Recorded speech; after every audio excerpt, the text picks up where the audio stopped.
عہدیدار اندر آیا، اس کا چہرہ گرد سے بھرا ہوا اور تھکا ہوا نظر آتا تھا۔ سلطان صلاح الدین ایوبی نے اسے بٹھایا اور دربان سے کہا کہ اس کے لیے پینے کے لیے کچھ لے آؤ۔ عہدیدار نے سلطان صلاح الدین ایوبی کو بتایا کہ اس کی گشتی سنتریوں نے 4 سوڈانی حبشیوں سے ایک اغوا لڑکی کو چھڑوانے کی کوشش میں 2 کو تیروں سے مار ڈالا ہے اور وہ لڑکی کو اٹھا کر بھاگ گئے ہیں۔ عہدیدار نے بتایا کہ سنتریوں کے بیان کے مطابق لڑکی خانہ بدوش یا کسی عام گھرانے کی نہیں تھی، وہ بہت ہی امیر لگتی تھی اور اس نے کہا تھا کہ وہ خلیفہ کی ملکیت ہے۔ سلطان صلاح الدین ایوبی نے کہا، معلوم ہوتا ہے خدائے جل جلالہ میری مدد کو آ گیا ہے۔ وہ باہر نکل گیا۔ کمرے میں بیٹھے ہوئے سب حاکم اس کے پیچھے چلے گئے۔ باہر زمین پر 2 لاشیں پڑی تھی، ایک لاش پیٹ کے بل تھی، اس کی پیٹھ میں تیر اترا ہوا تھا، دوسری لاش کی گردن میں تیر گھسا تھا۔ پاس 3 سپاہی کھڑے تھے، انہوں نے امیر کو، جو ان کا سالار اعلیٰ بھی تھا، شاید ہی پہلی بار دیکھا تھا۔ وہ فوجی انداز سے سلام کر کے پرے ہٹ گیا۔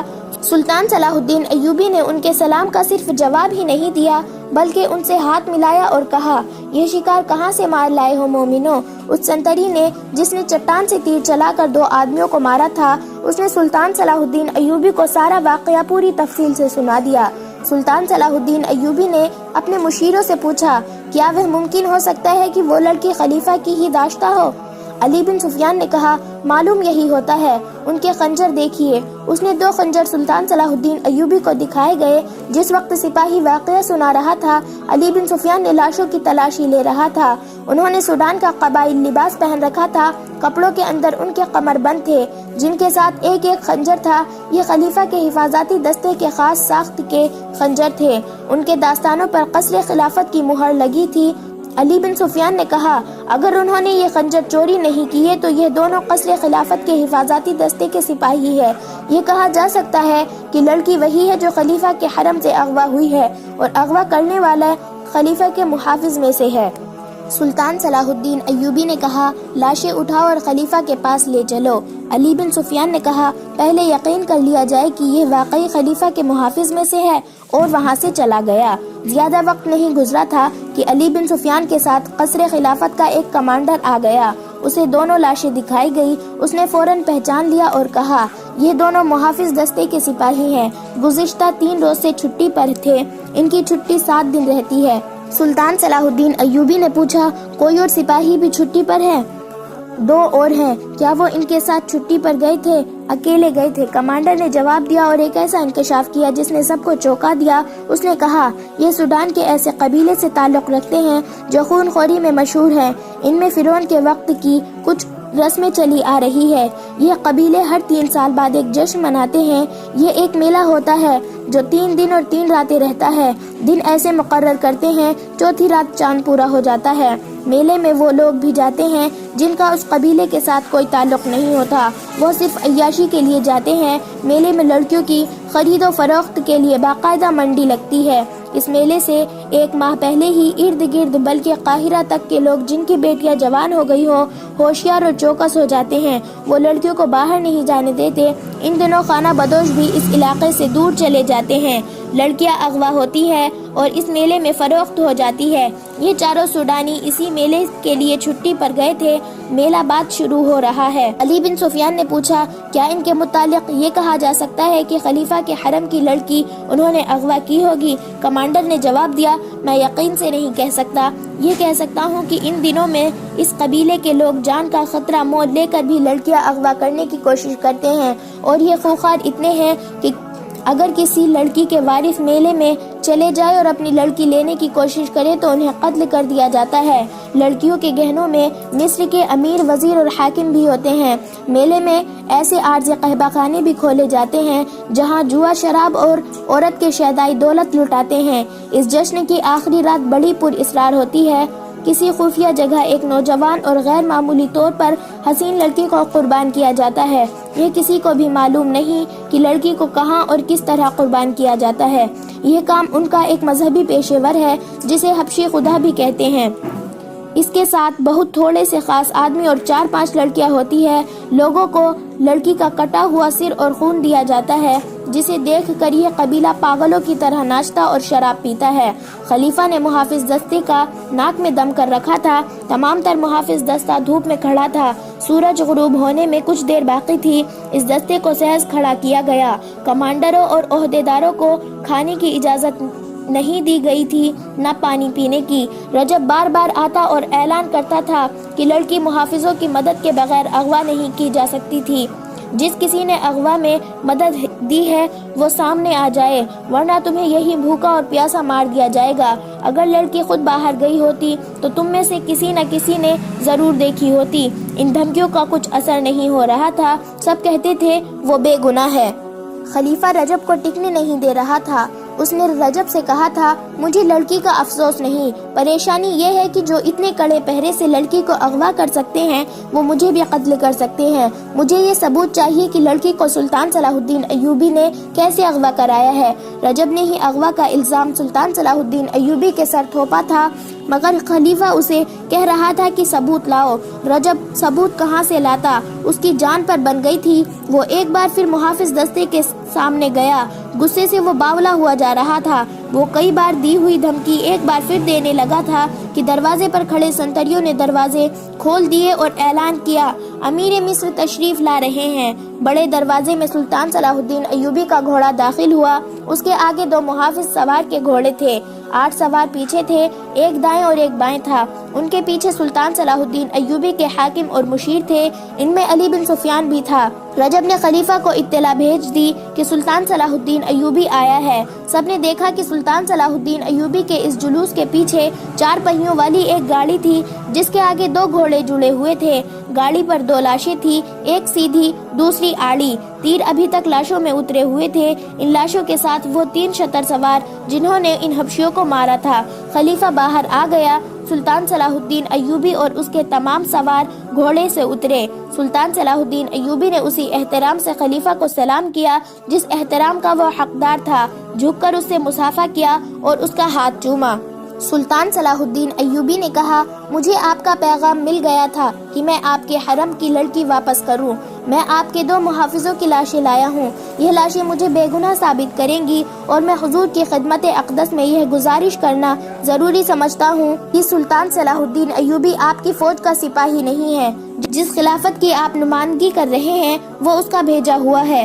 خلیفہ نے سلطان صلاح الدین ایوبی کے تیور بھانپ لیے۔ اس فاطمی خلیفہ کا زمین گناہوں کے بوجھ سے گھرا رہا تھا۔ وہ سلطان صلاح الدین ایوبی کی بار اب اور پرجلال شخصیت کا سامنا کرنے کے قابل نہیں تھا۔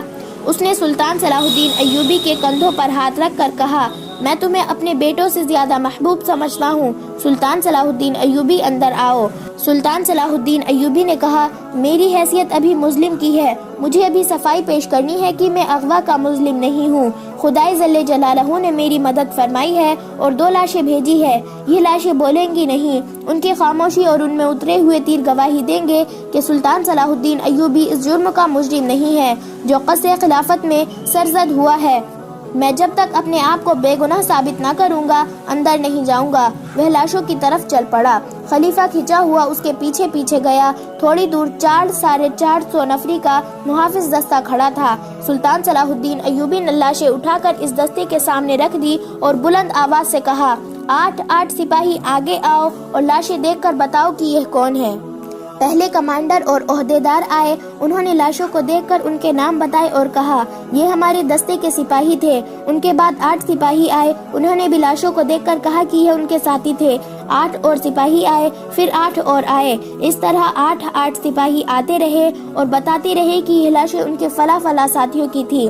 سلطان صلاح الدین ایوبی نے اس گشتی سنتری سے جس نے انہیں ہلاک کیا تھا کہا کہ اپنا بیان دہرائے۔ اس نے سارا واقعہ خلیفہ کو سنا دیا۔ وہ ختم کر چکے تو سلطان صلاح الدین ایوبی نے خلیفہ سے کہا، لڑکی میرے پاس نہیں لائی گئی، وہ سوڈانی حبشیوں کے میلے میں فروخت ہونے کے لیے گئی ہے۔ خلیفہ خسیانہ ہوا جا رہا تھا۔ اس نے سلطان صلاح الدین ایوبی سے کہا کہ وہ اندر چلے۔ سلطان صلاح الدین ایوبی نے اندر جانے سے انکار کر دیا اور کہا، میں اس لڑکی کو زندہ یا مردہ برد عام کر کے آپ کے حضور میں حاضری دوں گا۔ ابھی میں اتنا ہی کہوں گا کہ حرم کی ایک ایسی لڑکی کا اغوا جو تحفے کے طور پر آئی تھی اور جو آپ کی نکاحی بیوی نہیں داشتہ تھی میرے لیے ذرہ بھر اہمیت نہیں رکھتی۔ خدا تعالیٰ نے مجھے اس سے اہم فرائض سونپے ہیں۔ خلیفہ نے کہا، میری پریشانی یہ نہیں کہ ایک لڑکی اغوا ہو گئی ہے، اصل پریشانی یہ ہے کہ اس طرح لڑکیاں اغوا ہونے لگی تو ملک میں قانون کا کیا حشر ہوگا۔ سلطان صلاح الدین ایوبی نے کہا، اور میری پریشانی یہ ہے کہ سلطنت اسلامیہ اغوا ہو رہی ہے۔ آپ زیادہ پریشان نہ ہو، میرا شعبہ سراغ ثانی لڑکی کو برآمد کرنے کی پوری کوشش کرے گا۔ خلیفہ سلطان صلاح الدین ایوبی کو ذرا پرے لے گیا اور کہا، ایوبی، میں ایک عرصے سے دیکھ رہا ہوں کہ تم مجھ سے کھینچے رہتے ہو۔ میں نظام الدین یعنی سلطان صلاح الدین ایوبی کے والد محترم، میں نظام الدین کا بہت احترام کرتا ہوں، مگر تمہارے دل میں میرے لیے ذرہ بھر احترام نہیں ہے، اور مجھے آج بتایا گیا ہے کہ جامع مسجد کے خطیب امیر عالم نے یہ گستاخی کی ہے کہ خطبے سے میرا نام ہٹا دیا ہے۔ مجھے رجب نے بتایا ہے کہ میں اسے اس گستاخی کی سزا دے سکتا ہوں۔ میں تم سے پوچھنا چاہتا ہوں کہ اس نے تمہارے شہ پر ایسا تو نہیں کیا؟ سلطان صلاح الدین ایوبی نے کہا، میری شہ پر نہیں، میرے حکم پر اس نے خلیفہ کا نام خطبے سے ہٹایا ہے۔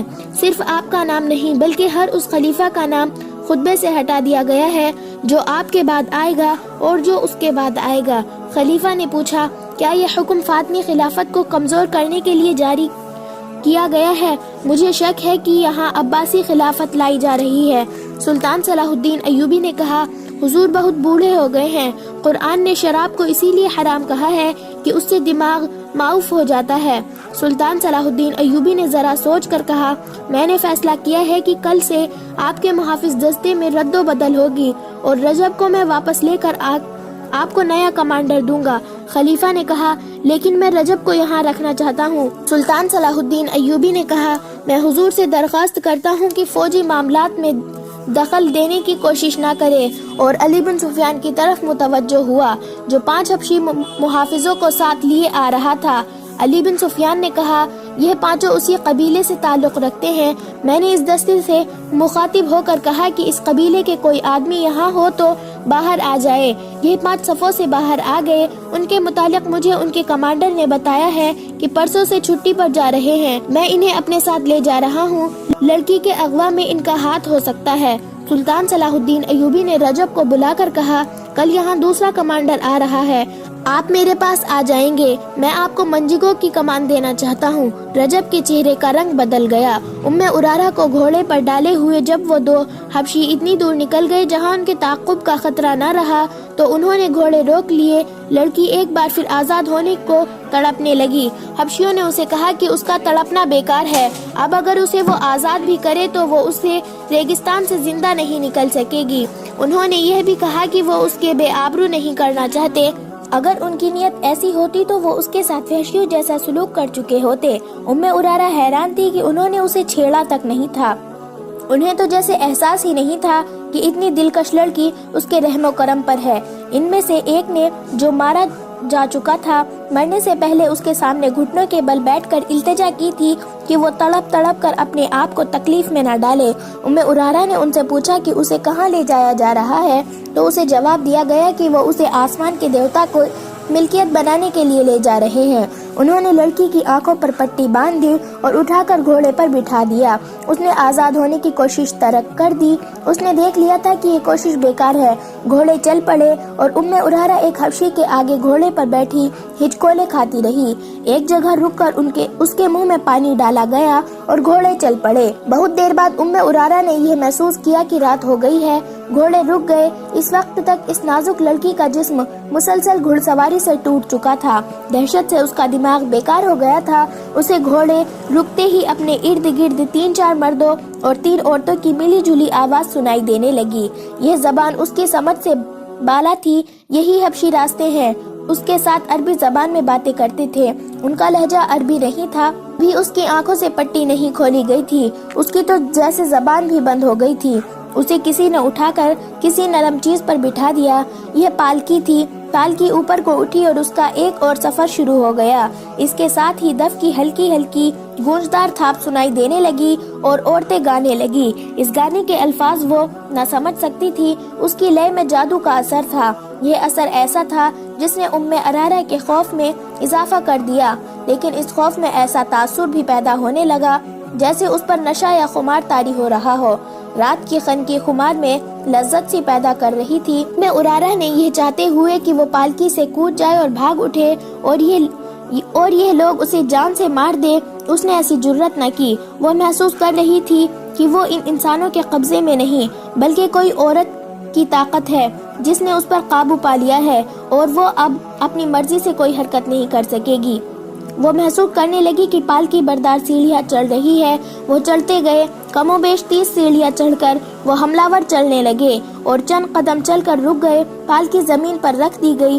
ارارہ کی آنکھوں سے پٹی کھول کر کسی نے اس کی آنکھوں پر ہاتھ رکھ لیا۔ تھوڑی دیر بعد ان ہاتھوں کی انگلیاں کھلنے لگی اور لڑکی کو روشنیاں دکھائی دینے لگی۔ آہستہ آہستہ ہاتھ اس کی آنکھوں سے ہٹ گئے۔ وہ ایک ایسی عمارت میں کھڑی تھی جو ہزاروں سال پرانی نظر آتی تھی۔ گول سطول اوپر تک چلے گئے۔ ایک وسیع ہال تھا جس پر فرش روشنیوں میں چمک رہا تھا۔ دیواروں کے ساتھ ڈنڈے سے لگے ہوئے تھے اور ڈنڈوں کے سروں پر مشالوں کے شعلے تھے۔ اندر کی فضا میں ایسی خوشبو تھی جس کی مہک اس کے لیے نہیں تھی۔ دف کی ہلکی ہلکی تھاپ اور عورتوں کا گیت اسے سنائی دے رہا تھا۔ یہ تھاپ اور لے ہال میں ایسی گونج پیدا کر رہا تھا جس میں خواب کا تاثر تھا۔ اس نے سامنے دیکھا، ایک چبوترا تھا جس کی 8-10 سیڑھیاں تھی۔ چبوترے پر پتھر کے بت کا منہ اور سر تھا۔ اس کی ٹھوڑی کے نیچے تھوڑی سی گردن تھی۔ ٹھاڑی سے ماتھے تک یہ پتھر کا چہرہ قد آور انسان سے بھی 2 فٹ اونچا تھا۔ منہ کھلا ہوا تھا جو اتنا چوڑا تھا کہ ایک آدمی ذرا سا جھک کر اس میں داخل ہو سکتا ہے۔ منہ میں سفید دانت بھی تھے۔ یوں لگتا تھا جیسے یہ چہرہ قہقہا لگا رہا ہو۔